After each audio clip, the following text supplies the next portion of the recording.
KY3 News starts with breaking news.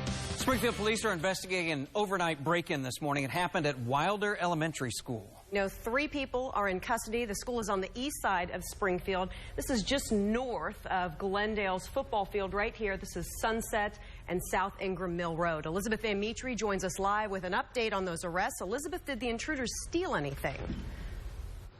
Yes, they did take 10 iPads out of the school this morning, or the tablets that the students use, but the police were able to collect all of those things back. Now, how this all happened is they broke through this door right behind me. Now, this is the main entrance of the school. While it is the main entrance, it's not the one that the students go through. They actually go through another entrance because of the new secured entrances at the schools in Springfield. They went through that door, they took the iPads, they started to go out of a window, and they were caught on surveillance. And police were able to be here as quickly as they were getting out the window. They were able to catch 2 of them. One took off on foot. They brought out canines. They were able to catch that third 17-year-old male that took off running this morning, and they were able to catch him. He was dropping the tablets while he was running. Police say they said that he was doing that on purpose, trying to get rid of them as quick as possible. He went through backyards in the area. They were able to catch him. They were able to arrest him as well this morning. Now, the police have been very busy today, telling me that there was actually another break-in this morning pretty close to this area on West College this morning, and that was at the Come and Go. A man broke in. The security features went off at the Come and Go gas station, and they caught the guy. He was just trying to steal some energy drinks. So it's been a very busy morning here in Springfield. We're going to continue to follow this story this morning and bring you more information as it becomes available, but we do know that school is on as usual for the students here at Wilder Elementary. For now, reporting from Springfield, back to you. Thank you, Elizabeth. We have a wind chill in the teens to start the morning. There's Brandon with those cold temps and the sunshine you'll see this afternoon. Sunshine on post. Never mind. I'm not going to go through that whole John Denver song. Yeah, you're going to have sunshine to start today. Some high clouds out west, but let's just pretend we're not seeing those. Wait, wrong side. Yeah, the sun's going to be out early on, and that's going to help us out. But with the clearing this morning, it's a little colder. 27 in Springfield. That's actually up a degree. Same thing down in Branson, Harrison. We got 30 at Monette and Rogers, and 24s up here at Salem and Rolla. There's a little breeze still going, so the wind chill has actually dropped a bit in Springfield. 17. It's not that way everywhere. The wind has calmed a bit in Branson and Harrison, but 19 at West Plains, got a 16 at Rolla. So it's a lighter wind compared to yesterday. Now, the good news is that we're going to have the sun at least to start. So the hour by hour, you'll notice the clouds kind of gradually fill in here, but we'll start in the 20s, gradually come up 9 o'clock, about 32. We should be low 40s or so by lunchtime, and then, somewhere in the middle and upper 40s, but notice the cloud cover keeps filling in, and eventually we could see some snow showers tonight. I'll look at that and our weekend rain chance when I come back. First, a news update from the Alert Center with Lexi. Thanks, Brandon. Yeah, officers killed in the line of duty this year will be honored in a ceremony in our nation's capital, and this includes Fayetteville. Officer Stephen Carr. We're taking a look at the article here from our sister station in Fayetteville. Officer Carr was shot and killed in December while sitting in his patrol car behind the Fayetteville Police Department. During Police Week in May, Carr's name will be added to the National Law Enforcement Officers Memorial in Washington, D.C. The Fayetteville Fraternal Order of Police wants to send Officer Carr's partner and 3 of his closest officer friends to attend the event. Now, this is going to be a really special moment if they're able to do that, and so that way they can see his name on that memorial. I've shared this story on my Facebook pages and my Twitter account as well. Thank you, Lexi. A handyman who sexually assaulted and killed an 81-year-old woman in Ozark is scheduled for execution in May. Walter Barton is on death row for the murder of Gladys Cooler. He stole cash from her, attacked her, and stabbed her more than 50 times in 1991. The case has been tied up in court for years due to mistrials, appeals, and 2 overturned death penalty convictions. His attorney says the judicial system failed Barton. We had a trial tomorrow with the information that I developed for him in federal habeas proceedings. There's no way that jury would convict him. The Missouri public defender system persistently gave him lawyers and kept switching them, so there was no consistency in the trial team that he ever had. We're going to end up having an actually innocent person executed if this goes forward in May. Barton's attorney plans on appealing this case to Governor Mike Parson. If the May 19th execution happens, Barton would be the first inmate put to death since Russell Bucklew in October. A man is in the hospital with serious injuries after being stabbed during a fight in North Springfield. It happened on North Marion, south of Tom Watkins Park, Tuesday afternoon. Police say the victim ran to a neighbor's house after being stabbed in the chest. Officers have been questioning a man who lives near this crime scene. A woman accused in a double shooting near Phillipsburg will be back in court today. Investigators say Becky Stalder of Springfield admitted to following her former son-in-law and his wife on November 14th. Then she reportedly shot them. The motive appears to be part of a child custody case. Stalder will be back in court at 9 a.m. for a case review. A Van Buren, Arkansas man is headed to prison for robbing an Arvest bank. A judge sentenced Roy Lampro to 8 years for holding a teller at gunpoint demanding money. Court documents show Lampro also told the teller he had a bomb. After a short investigation, police found the missing money at his home. School is back in session in Billings today. The district closed on Tuesday after nearly 80 students missed class on Monday because of the flu. The superintendent says kids needed to rest and staff needed to clean. They wiped down everything from school books to buses. We do routine cleaning, daily cleaning, weekly cleaning, but this gives us a chance to go from one end of the building to the other, top to bottom, hit all surfaces. Bleachers, desks, chairs, cafeteria, everything you can imagine we've scrubbed. Even the basketballs you saw earlier. The superintendent says the district should not have to make up the missed day. Yeah, we're going around with pressure washers and all the keyboards and desks here at the station. Yeah, there's stuff going around. Okay, not really. But yeah, I mean, it does seem like it's. Even Maria's got a. I know, I thought you were going to go right to that. Something, I don't know what you got. Stuffy. Is that all I'm it is? getting over it, yeah. I'm Paul's not the one sitting next to you. I'm standing over here. I got wiped. Okay, well, anyway, we got a little bit of light snow coming in later tonight.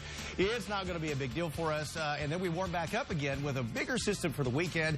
A little cold start this morning, too. I'll have the forecast coming up next.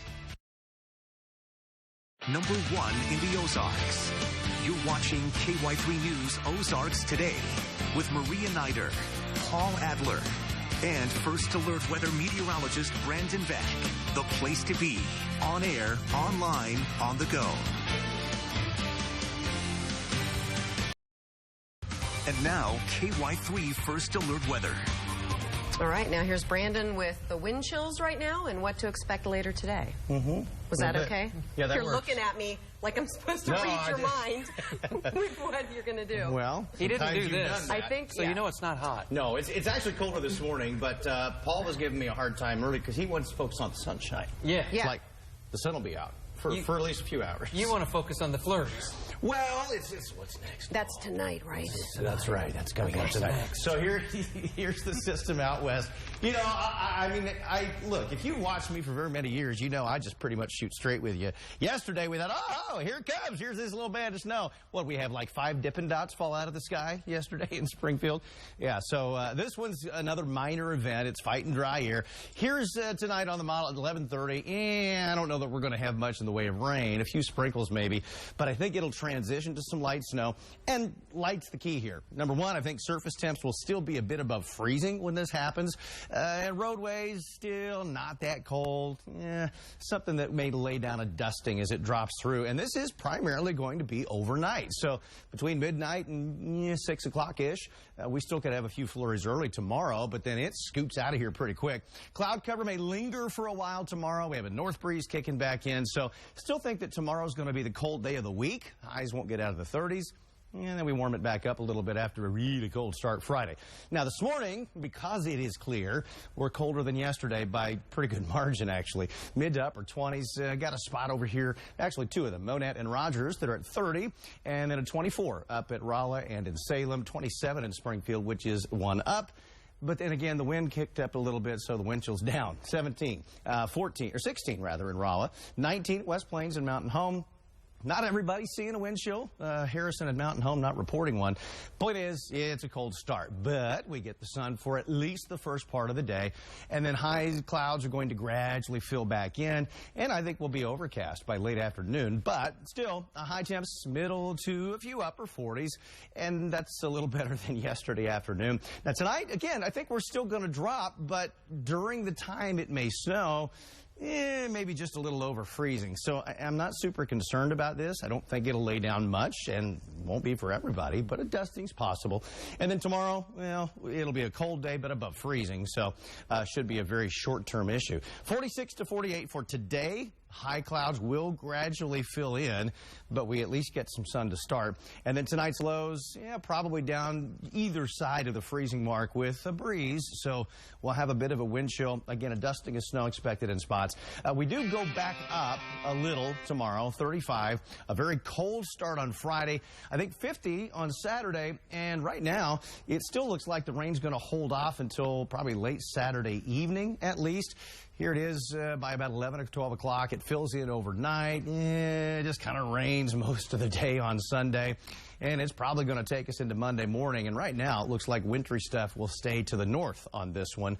And then models are fighting like cats and dogs for the middle of next week. But in any case, temps getting back to about average, and shot at some light snow tonight. So we'll watch out for that. Let's throw it to Lexi in the Alert Center for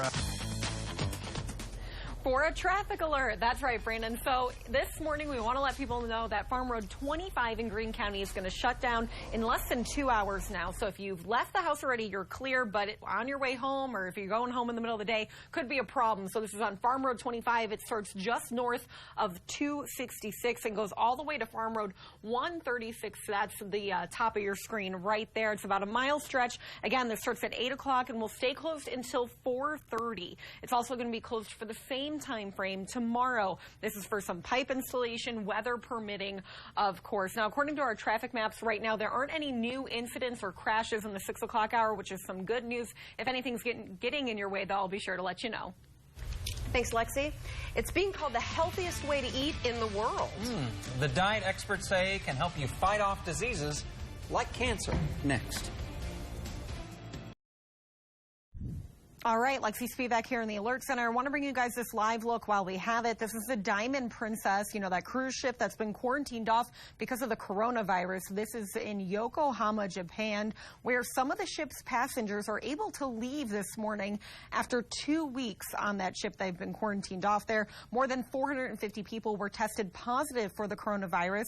I'll be sure to keep you posted. But again, this is a live look from Japan this morning. For now, back to you guys. And a professor in Boston is asking his students to join the fight against the coronavirus. Alicia Palumbo shows us how this class project could save lives. This is where most of mutations are happening. Working toward a cure for the coronavirus, a Worcester Polytechnic Institute professor and his team of PhD students have created a series of 3D computer models of the deadly virus in the hopes that their research can be used as a kind of roadmap to lead to a treatment or prevention of coronavirus in humans. In order to understand how the virus functions, I actually need to understand what are the key components that are hidden inside this genome. So Professor Dmitry Korkin, a bioinformatics researcher at WPI, challenged 8 of his PhD students to a hackathon of sorts to work together to map out the proteins on the coronavirus. Hopefully that will help the experimental scientists streamline their work. Working essentially around the clock, it took them just 10 days. And for several of these PhD students, this work is personal. One of my best friends, her whole family was in Wuhan. I have friends like lives and works in Wuhan. It pains me to see like those my fellow Chinese people struggle to fight this disease. They say if scientists are able to use their work to develop a vaccine or antiviral drug, look at that, they would be elated. Getting into this project feels like finally I could help them a little. Well, that team says they're heading in the right direction, but their work is far from done. Next, they plan to examine how this virus evolves as it jumps from one population to another. A new study shows the U.S. is falling behind when it comes to protecting our kids. The study in the Lancet Journal of Medicine ranked America 39th in the world for children's survival, health, education, and nutrition. When it comes to sustainability, the U.S. ranked near the bottom at 173 out of 180 countries. Disciplining kids can be tough for us parents, especially when it comes to those timeouts. Do they really work? Here's what doctors are now saying about the punishment. This study was looking at timeouts over several years from birth to around 10 years old or 5th grade. And what it found is there were no long-term effects for kids that were put in timeout versus those kids that weren't. And they looked at emotional and behavioral functioning. Researchers didn't find a long-term link between timeouts and symptoms of depression, anxiety, or aggression. Doctors also say if used appropriately, timeouts can help a child self-regulate and understand why their actions were wrong. If you are going to use timeouts and it's something that works for your family, a good rule of thumb is to do 1 minute per year of age. So really starting, not much younger than 18 months would really be the youngest age we would recommend. And then so a 2-year-old would get 2 minutes of timeout. And really at that age, it's really just teaching them how to regulate their bodies. My kids are older, so then I take away the phones. Doctors remind parents that children receive a lot of negative feedback throughout the day, whether it's don't do this, stop doing that. So if you use timeouts, make sure you're also taking the time to praise your child for good behavior. Researchers say they found even more reasons to give the Mediterranean diet the title of the healthiest diet in the world.